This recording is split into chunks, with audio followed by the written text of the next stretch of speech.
Hola, ¿qué tal? Soy el profe Vicente Costantini, otra vez con estos videos. En esta ocasión vengo a saldar una promesa vieja que era para el viejísimo primer video del canal, donde hace unos 8 años ya, sin barba y con bastantes menos años encima, hice un video que demoró un montón en subirse a esta plataforma y que fue el primer video del canal, un poco casi a los tumbos y por accidente, un video sobre otra vuelta de tuerca. Y en ese video prometí una segunda parte que nunca llegaba y bueno, hoy toca saldar un poco esa deuda. Es muy probable que los que estén viendo este video no hayan visto el primero, con lo cual este video intenta hacer como una especie de integración de las dos partes, de lo que sería ese primer video viejo, que no tenía PowerPoint ni nada que se le parezca, y bueno, algunas cosas nuevas que fui agregando a lo largo del tiempo como producto de las clases y de las cosas que fui leyendo. Así que espero que esta versión 2.0 integradora les sirva para, bueno, para entender un poco mejor la novela de James. Si les parece, comenzamos. Bueno, hablemos un poco sobre Henry James. Él, él era estadounidense, nació en Nueva York en 1843, muere en Chelsea, en Reino Unido, con ciudadanía británica, y es un autor bastante particular dentro del canon estadounidense porque es uno de los pocos autores que realmente transita muy bien muy cómodamente ese pasaje entre Estados Unidos e Inglaterra, o el nuevo continente y el antiguo continente. Me parece que quizás podemos incluso ahí empezar a pensar en comparaciones respecto de un autor argentino como Julio Cortázar, porque es un autor que también siempre tiene como referencia Europa y ciertas ciudades, particularmente Francia y muy particularmente París, como referencia de su literatura, que está siempre haciendo como un pasaje entre un continente y el otro, un país y el otro. Em, Creo que las comparaciones entre James y Cortázar no están del todo explotadas y podrían ser muy interesantes, así que se los tiro como para que lo piensen. La razón por la que él adquiere la ciudadanía británica es un poco por simpatía por Inglaterra, que estaba entrando en la Primera Guerra Mundial en ese momento. Y la realidad es que James era un hombre de mundo, un hombre muy cosmopolita, hermano de William James, el filósofo, y los dos eran hombres de mundo, hombres que conocían muchas ciudades, hombres de una clase social acomodada, que tenían mucho contacto con artistas y escritores tanto de Estados Unidos como de Europa. Y por esa razón a James le resulta un poco indistinto situar sus textos en Estados Unidos o en Europa, muy a diferencia de otros autores que van a hacer del nacionalismo un poco su bandera, ¿no? En ese sentido, es muy fácil confundirse y pensar que James podría ser un autor inglés, que de hecho lo termina siendo. Sabemos, James era un maníaco de las notas, tenía muchos cuadernos donde tomaba apuntes que eventualmente se editaron de manera póstuma, y esto nos da la información de que la idea para la novela que vamos a analizar hoy, que es Otra vuelta de tuerca, en inglés se llama The Turn of the Screw. La idea surge en 1895 y esto está registrado en los cuadernos de notas de James. Felizmente en la traducción de Rolando Costa Picasso, no solamente Costa Picasso traduce el prólogo que hace originalmente James a su propia obra, donde da su propia interpretación, que nosotros con la que podemos acordar o no, sino que también traduce incluso el fragmento en el cual aparece por primera vez la idea para otra vuelta de tuerca. Y dice, sábado 12 de enero de 1895, anoto aquí la historia de fantasmas que me relató en Addington la noche del jueves 10 el arzobispo de Canterbury. El esbozo indefinido, carente de detalles, desdibujado, que es todo lo que le contó a él, mal e imperfectamente, una señora que carecía del arte de narrar un cuento y sin claridad. La historia de los niños, cantidad y edad indefinidas, que fueron dejados al cuidado de sirvientes en una vieja casa de campo, luego presumiblemente de la muerte de sus padres. Los sirvientes malignos y depravados corrompen y pervierten a los niños. Los niños son malvados. Están dominados por el mal hasta un grado siniestro. Los sirvientes mueren, la historia no detalla de qué manera, y sus apariciones figuras regresan, rondan en la casa y acosan a los niños a quienes parecen hacerles señas, invitarlos y llamarlos desde lugares peligrosos. La zanja, de una, la zanja profunda de una verja hundida, con el fin de que los niños se destruyan, se pierdan al responder y caigan en su poder. Mientras se mantenga lejos de ellos a los niños, estos no pueden perderse, pero las presencias malignas intentan apoderarse de ellos una y otra vez. Se trata de que los niños vayan a donde están ellos. Todo es oscuro e imperfecto, pero con la sugerencia de un efecto extrañamente horripilante. Una historia para ser contada, tolerablemente, como es obvio por un espectador, un observador desde afuera. Esta es la idea original con la que James empieza como a redactar, o incluso empieza a pensar en redactar otra vuelta de tuerca. Creo que es interesante quizás después contrastar la lectura que uno haga de la novela respecto de esta idea original, porque en principio James planteaba en estas notas un narrador más bien objetivo y externo, cosa que termina siendo muy diferente de la realidad, podríamos decir, porque es muy importante el rol que va a cumplir la narradora, la institutriz, en la novela desde ya. Y también una de las cosas que nos sugiere este fragmento es la idea de la posesión, ¿no? La idea de que los fantasmas de los sirvientes o de los criados están poseyendo a los niños y que por eso ellos se portan mal. Lo cual ya de alguna manera nos condicionaría un poco la interpretación. Por supuesto, no es la única interpretación posible de otra vuelta de tuerca. Vamos a ver muchas en este video. Sabemos que James redacta Otra vuelta de tuerca hacia 1897. La novela, perdón, se publica en la revista Collier's Weekly en entregas como una especie de folletín entre enero y abril de 1898 y finalmente hay una edición canónica que se edita en forma de libro en 1908 y si no estoy equivocado creo que es justamente ahí donde sale este prólogo que también traduce Costa Picasso y donde James básicamente sugiere que para él Otra vuelta de tuerca no es otra cosa que un cuento de hadas, que es, por cierto, una interpretación bastante discutible.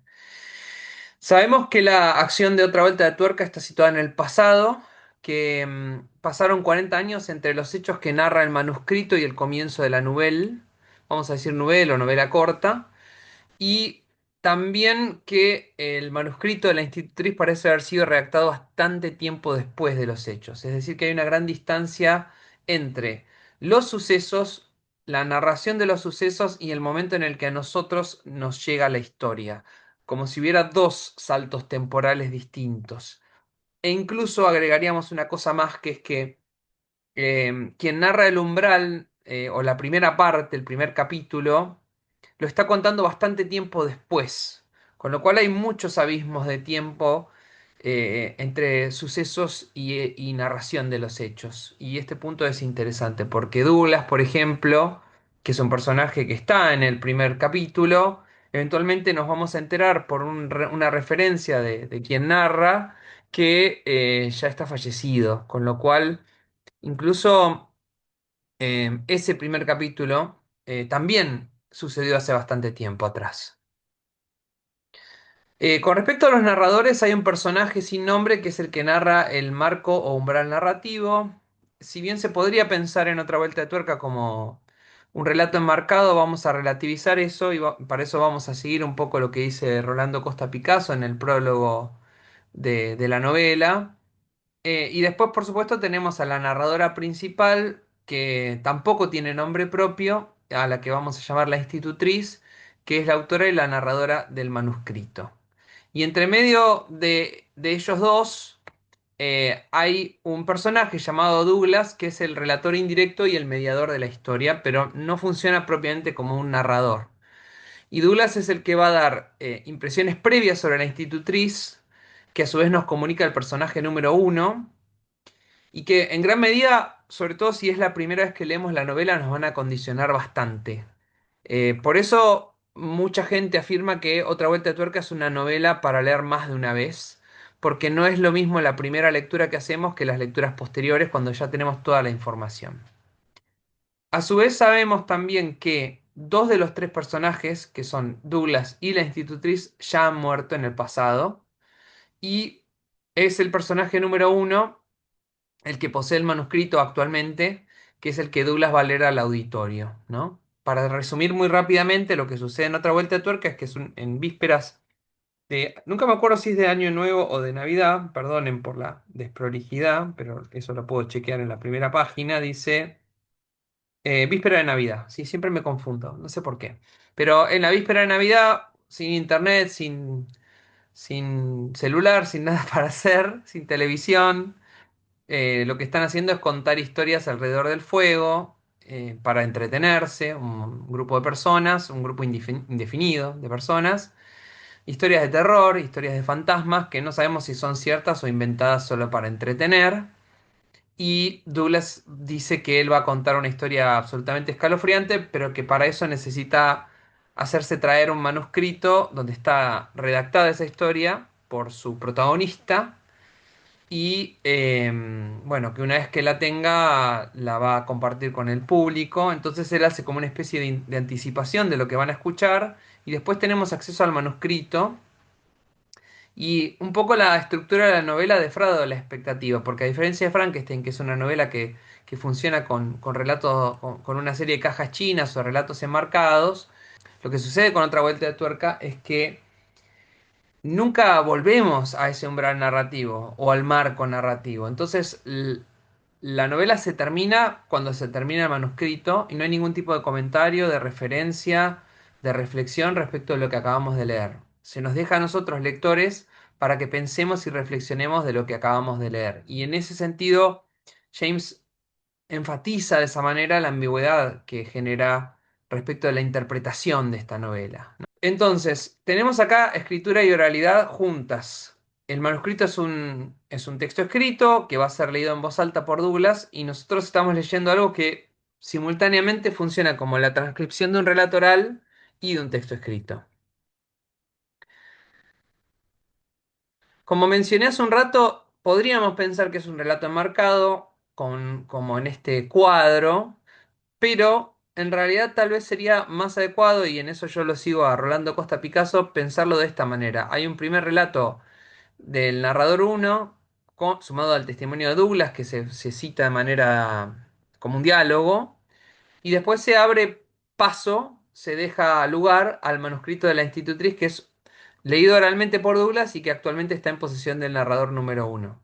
Entonces, estamos como en un punto intermedio porque estamos leyendo una narración oral, o sea, lo que Douglas lee en voz alta, pero también la transcripción de un texto escrito, las dos cosas a la vez. E insisto, no volvemos a ese narrador uno cuando termina la novela. La novela termina con la última frase de la institutriz y ahí se cierra.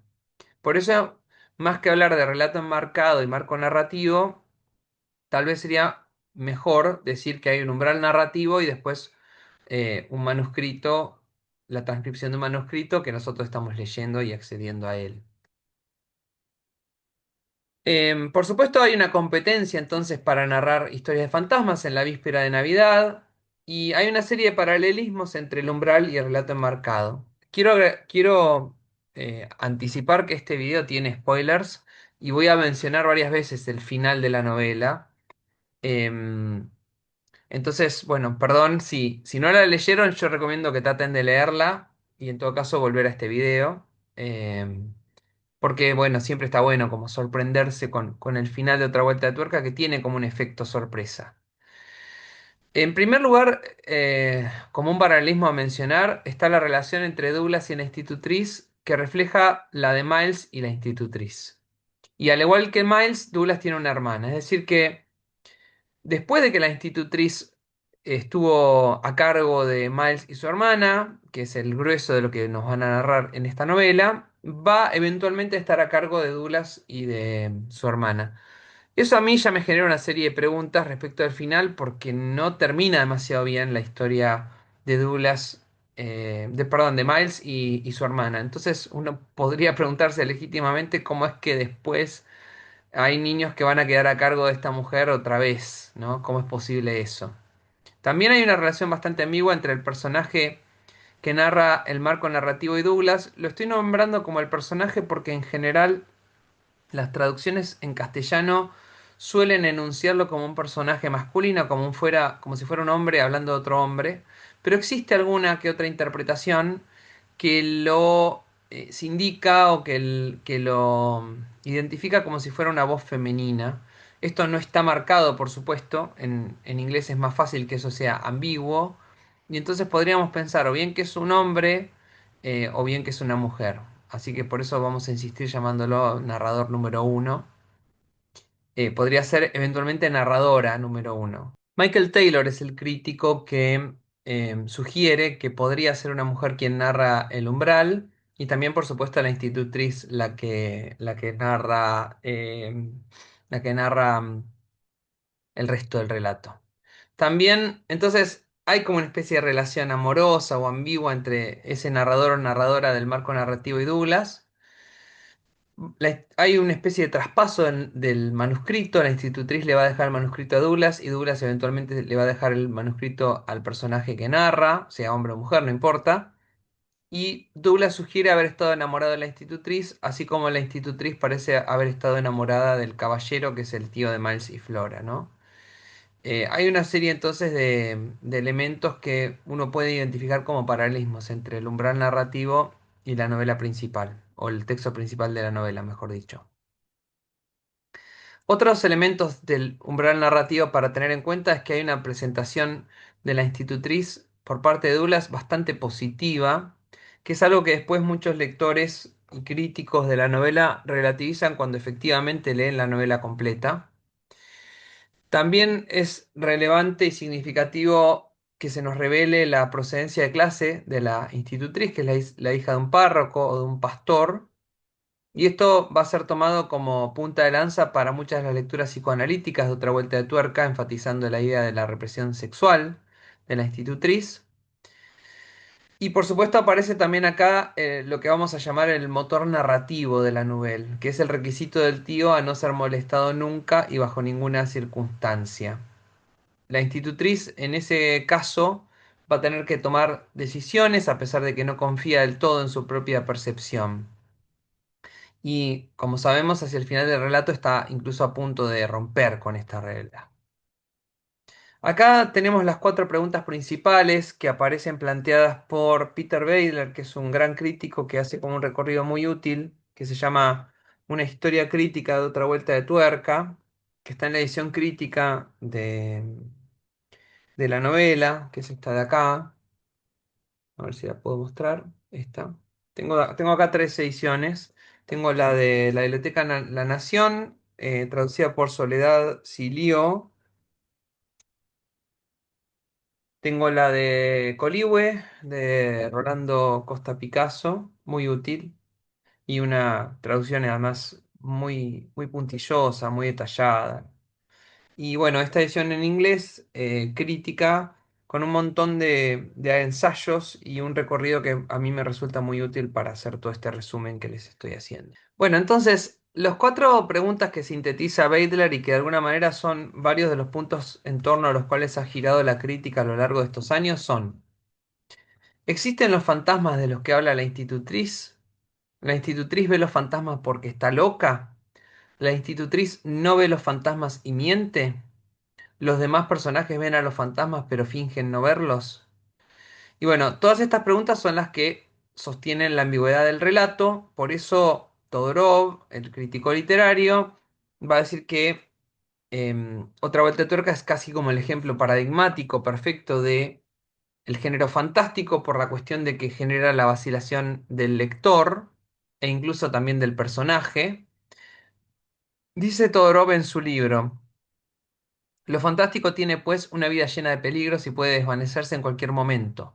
Más que ser un género autónomo, parece situarse en el límite de dos géneros, lo maravilloso y lo extraño. Efectivamente, si nosotros interpretamos que la institutriz está loca, tenemos una explicación racional que lo llevaría al género extraño. digamos.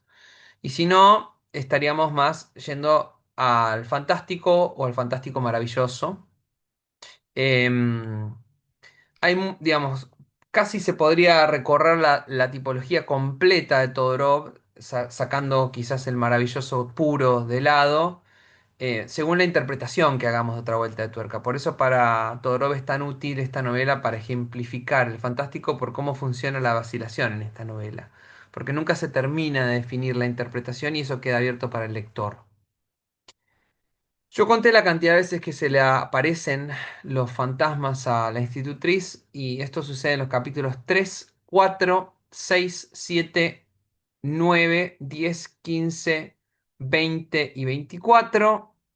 Cuatro apariciones corresponden a Peter Quint, el criado muerto, y cuatro a Miss Jesser, que es la institutriz anterior, que también está muerta.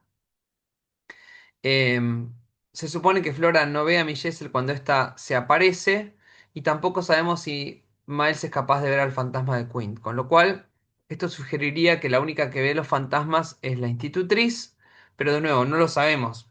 Cabe la posibilidad de decir, bueno, los niños ven a los fantasmas y fingen no verlos, la institutriz es la única que los ve, la institutriz no los ve y miente, en fin, se van abriendo como un montón de opciones. Y mucha de la información que obtiene la institutriz sobre Quinty Jessel, de los fantasmas, digamos, es a través del testimonio de la señora Gross, que es un poco un personaje secundario que varias interpretaciones críticas han tratado de destacar y de poner un poco en relieve. Incluso algunos han llegado hasta a pensar en la señora Gross casi como si fuera algo así como la mano maestra que está operando para generar la locura de la institutriz. Con lo cual la pregunta que podemos hacernos es quién manipula a quién. Los niños están manipulando a los adultos, volviéndolos locos porque están poseídos. La señora Gross en realidad está enloqueciendo a la institutriz. La institutriz es una mentirosa crónica que está enloqueciendo a los demás. Bueno, hay un montón de opciones que se van abriendo. Respecto a las lecturas psicoanalíticas, sin duda la más conocida es la de Edmund Wilson, que se llama La ambigüedad de Henry James. Básicamente, Wilson parte de la base que no hay fantasmas, de que la institutriz está loca. Por supuesto, tiene como lecturas, digamos, del psicoanálisis para poder hacer estas interpretaciones. Y la cita dice, la institutriz a la que se le hace contar la historia es un caso neurótico de represión sexual. Y los fantasmas no son verdaderos fantasmas, sino alucinaciones de la institutriz. Según esta hipótesis, básicamente lo que está intentando hacer la institutriz es llamar la atención porque está enamorada del tío de los niños. Así que habría como una especie de transferencia de los deseos de la institutriz por el tío hacia la figura de Quint. Y hay una serie de símbolos que Wilson interpreta como si fueran símbolos fálicos o sexuales. La torre y el mástil como símbolos fálicos, el lago y el muelle como símbolos de la genitalidad femenina. También la escena de Flora intentando meter el palito en una madera agujereada.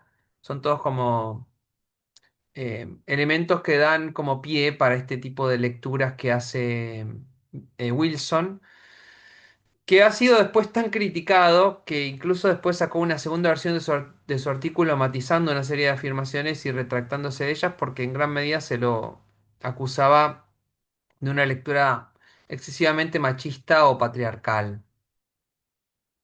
Em, Respecto de otra forma de abordaje de la novela, tendríamos que mencionar las características del gótico.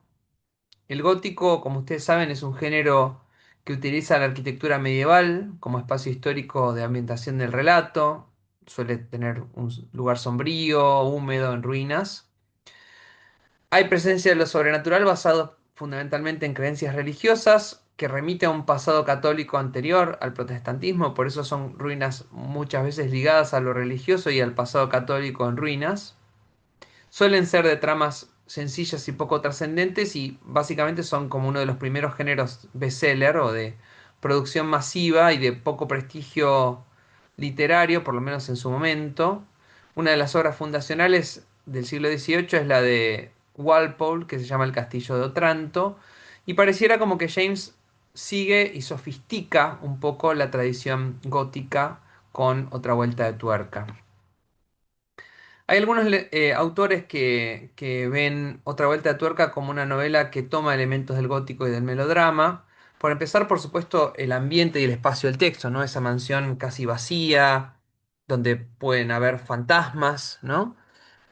Una doncella en peligro, criaturas malignas. También el esquema básico de lo que sería el melodrama, que es la diferencia de clase social entre el tío y la institutriz, un amor imposible e idealizado que está lleno de peripecias.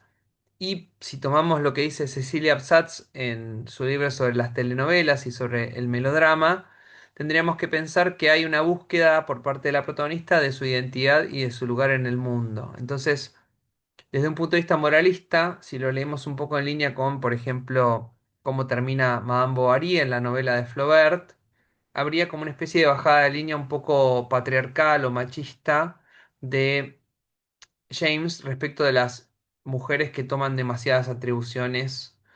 Y es casi como. Y en ese aspecto también la figura de Miss Jessel funcionaría como una advertencia sobre la institutriz que dio el mal paso, ¿no? Porque lo que sugiere la novela, sin decirlo, es que tal vez Miss Jessel haya quedado embarazada de Quint y se haya suicidado, ¿no?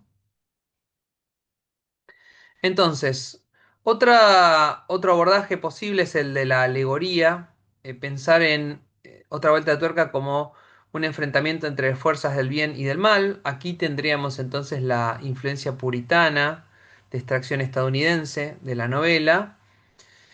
Esta es la lectura que sigue, por ejemplo, Nathaniel Brilliant Fagin. Y de acuerdo con esta lectura, que quizás es una de las más populares, si los fantasmas son fuerzas demoníacas que quieren poseer a los niños, entonces cuando los desposeen es que Miles muere.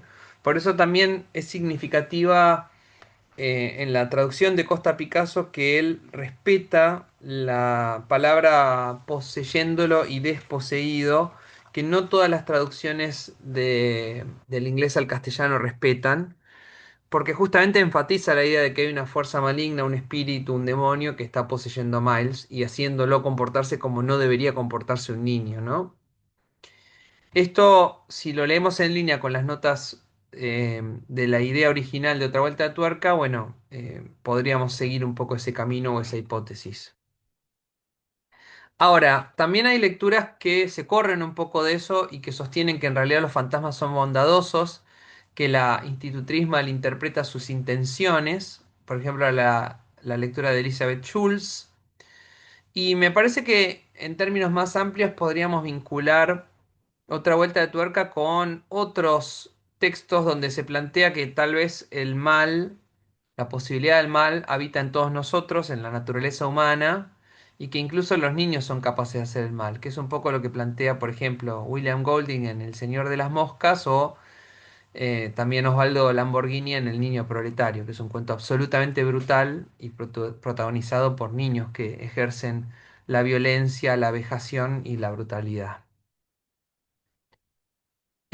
Volviendo un poco a las críticas que se le han hecho a Edmund Wilson o a la lectura psicoanalítica, tendríamos las lecturas feministas o las lecturas con perspectiva de género, que se abren un poco con la pregunta de si se confía menos en la institutriz porque ella es una mujer. Em, ¿Y qué pasaría si estuviese narrada por un hombre, si desconfiaríamos del mismo modo o no? Por eso, como yo mencionaba, después él saca una segunda versión, Wilson saca una segunda versión del artículo donde matiza o se retracta un poco de las primeras posturas.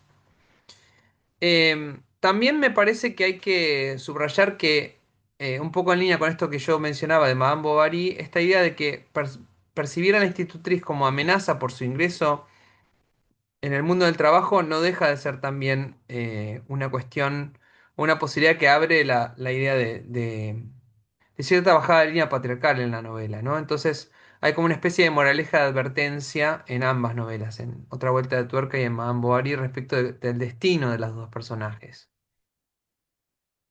La otra cuestión que muchos críticos han buscado y subrayado tiene que ver con la ambigüedad y la sexualidad y los lazos afectivos entre los personajes. Hay múltiples lazos de enamoramiento y afecto, a veces prohibidos socialmente por tratarse de personajes del mismo género, dos varones o dos mujeres. Por ejemplo, si tomáramos a Douglas y el narrador del Umbral como dos hombres, bueno, ahí tendríamos una relación homoerótica. Dos mujeres para quienes interpretan que hay una relación homoerótica entre Gross y la institutriz. O incluso algo quizás más serio y bastante más perturbador, que es hasta cierto vínculo amoroso entre Miles y la institutriz, que no se concreta, pero que en principio presenta como esa especie de tensión, ¿no? Como por ejemplo cuando se van eh, Flora y Groves, y la institutriz dice que parecían como dos recién casados en la noche de bodas, que es una frase bastante perturbadora, ¿no? Viniendo de una adulta que está con un niño. Y esto, en principio, podría enfatizar la idea de la posesión por parte de Quint, pero no lo sabemos. También incluso muchas de las lecturas giran en torno respecto de por qué a Miles lo echan de la escuela. Cuando arranca la novela y Miles vuelve del colegio pupilo es porque lo han echado y nunca sabemos del todo por qué. Solo sabemos que decía cosas sobre los otros compañeros y no sabemos qué cosas decía. Pero suponemos que tiene que haber sido grave para que lo echen. Muchas de estas lecturas homoeróticas se sustentan en la ambigüedad sexual del mismo James y en la doble vida de la sociedad puritana. Recordemos que el proceso contra Oscar Wilde eh, fue más o menos en la época en la que se escribe esta novela, Otra vuelta de tuerca, y a Wilde se lo encarcela entre 1895 y 1897, con lo cual no sorprende demasiado que a James no quisiese explicitar su sexualidad en caso de que fuese realmente homosexual, que no lo sabemos con certeza, ¿no? Sabemos que tenía amistades con hombres, sabíamos que se carteaba con ellos, pero de ahí a tener un vínculo homoerótico, bueno, no se sabe con certeza. Tampoco, bueno, acá tenemos lo del género del narrador del umbral, como dije recién, Patricia Klingenberg, que dice que es un relato femenino encuadrado doblemente por dos narradores masculinos, el narrador del marco y Douglas, generando un texto que expulsa lo femenino y que lleva a cuestionar su credibilidad, que sería una lectura como más feminista, si se quiere. Y Michael Taylor, un poco en las antípodas, dice que es una mujer la narradora del marco o del umbral, y así tendríamos un relato enteramente femenino de narradora e institutriz, pero que a su vez se ve mediado por la figura masculina de Douglas, que es poseedor y dador del manuscrito, y también narrador oral del texto, así como dador de sentidos previos. Yéndonos más a una lectura política y un poco más menos pegada al texto, si se quiere. Por un lado tenemos cómo otra vuelta de tuerca pone en evidencia el escalafón social rígido con el que funcionaba la sociedad victoriana. Por eso funciona también ambientado en Inglaterra y no en Estados Unidos, que tenía más la cuestión de la meritocracia y del ascenso social. Es muy interesante en ese sentido cómo los criados funcionan como seres invisibles o imperceptibles, mucho más incluso que los fantasmas que dice ver la institutriz, que es una de las lecturas como políticas que se han hecho de otra vuelta de tuerca. Y también se subraya el hecho de que Quint es casi como un advenedizo, ¿no? Alguien que no es un caballero, se lo define negativamente usando ropas de caballero pero sin ser un caballero, como tratando de impostar una clase social a la que no pertenece, ¿no? Como si fuera un actor usando las ropas del amo, ¿no? Lo cual es significativo en muchos niveles, en el nivel social y político, pero también en el nivel de cómo funcionan las dinámicas de poder en esta novela. Entonces, tendríamos la resistencia de Quint a ocupar el lugar social bajo que le correspondía como criado y de asumir funciones similares a las del caballero de la calle Harley, que es el tío de Miles y Flora. Bruce Robbins, que hace un poco esta lectura, dice que la institutriz es incapaz de percibir que la relación prohibida por razones de clase social entre Quint y Miss Jessel refleja e invierte la fantasía de su propia relación con el tío de los niños, como una suerte de paralelismo invertido. Entonces, así como la institutriz está enamorada con esa estructura del melodrama o de la telenovela de alguien que es de una clase social más alta, del patrón, Inversamente, la institutriz anterior estaba enamorada del criado, de alguien de clase social más baja, pero que se tomaba atribuciones de amo. Después, un autor llamado Paul Jarrad propone una lectura que vamos a llamar postcolonial y alegórica de la novela y enfatiza el hecho de que, como los niños son huérfanos que pertenecen o que provienen de la India, la cita dice, por la muerte de sus padres en la India había quedado a cargo de un sobrinito y una sobrinita, entonces puede ser que sean niños colonizados, digamos, ¿no? O hijos de la colonia y de esa manera, extendiendo un poco esta imagen, la mansión de Bly sería como un símbolo del Imperio Británico cuyo amo el caballero no está y cuya empleada, la institutriz, debe ejercer acciones que tiendan a domesticar a los sujetos colonizados que son los niños, ¿no? Cito el fragmento de Jarrad que dice, en otra de vuelta de tuerca, como El jardín secreto de Franz Hodgson Burnett, la casa de campo se puede leer como una figura del Imperio Británico y la referencia india nos permite extender la metonimia y leer a su amo como un gobernante colonial ausente, cuya actitud general es que sus agentes sigan con el trabajo y no me molesten con detalles. La institutriz es la agente del colonialismo civilizando al nativo anglo-indio, supuestamente para que pueda obtener por completo su independencia, mientras también desea la oportunidad de poseerlo. En este proceso teme ser arrastrada por la atracción y la amenaza de lo exótico. Al final, desesperada por proteger su propia reputación como agente confiable para el amo y la inocencia del buen nativo de los niños del revolucionario Quint, que es demasiado libre con todos, exilia a Flora y desposee a Miles en una victoria pírrica sobre las fuerzas oscuras de la alteridad posiblemente imaginadas. Bueno, una cita un poco compleja, como para leer más de una vez, pero que de alguna manera sintetiza la visión postcolonial, alegórica y política que hace Jarrad de las dos novelas, ¿no? Del Jardín Secreto y de Otra Vuelta de Tuerca. Y para ir cerrando, tendríamos lo que a mí me divierte, que son las lecturas como más descabelladas o más excéntricas de la novela y que son divertidas porque uno empieza a tirar y a imaginar como cosas ya medio delirantes o en el borde con lo delirante. La primera sería que la señora Gross es la madre biológica de los niños, nada menos, y que el tío es en realidad el padre, por lo que Gross está celosa de la institutriz y quiere desacreditarla y volverla loca. Esta es la hipótesis de Knight Aldrich. Después, una segunda hipótesis es que los fantasmas que ve la institutriz no son otra cosa que engaños montados por Miles para enloquecerla y entretenerse a costa de ella, que es la lectura de James B. Scott. Me gusta mucho la sugerencia de Joanna Feldman, que sugiere que la novela, sabiendo que Miles muere al final, se pueda leer como un policial, donde la criminal es la institutriz que trata de defenderse y uno como lector sería casi como el detective.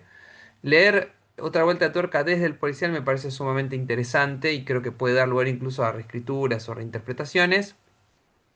Y la que para mí gana por goleada es la de Louis D. Rubin, sugiriendo que Douglas en realidad es Miles.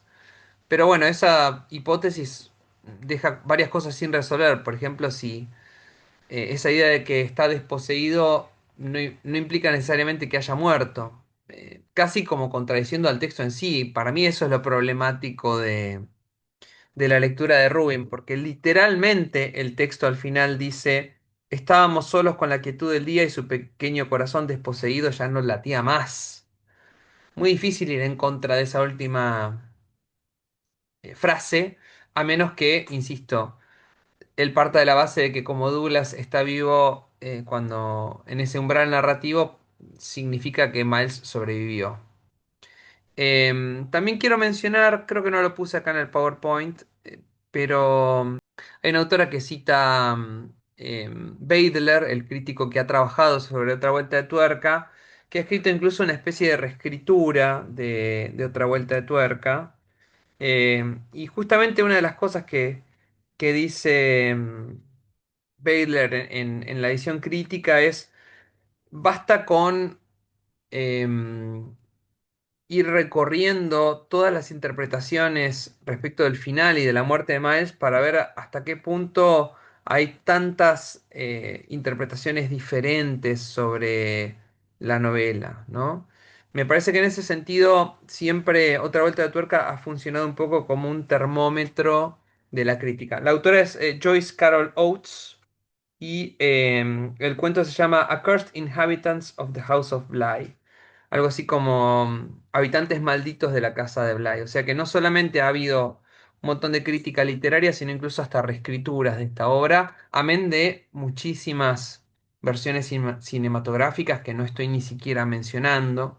Los otros sería un ejemplo de una versión un poco libre, pero que no deja de ser una versión basada principalmente en Otra Vuelta de Tuerca, ¿no? Entonces, por eso hablamos de La Semiosis Infinita, porque es una novela que uno siempre le encuentra algo nuevo, que estimula mucho las interpretaciones, la discusión, las lecturas, el debate, y por eso creo que es tan gratificante para llevar al aula y para, bueno, para empezar a discutir con nuestros estudiantes.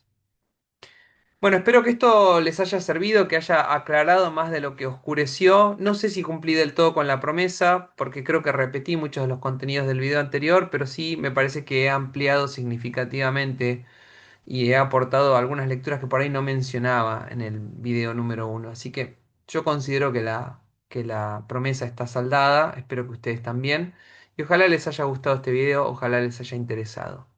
Bueno, nos vemos la próxima, y gracias por mirar. Hasta luego.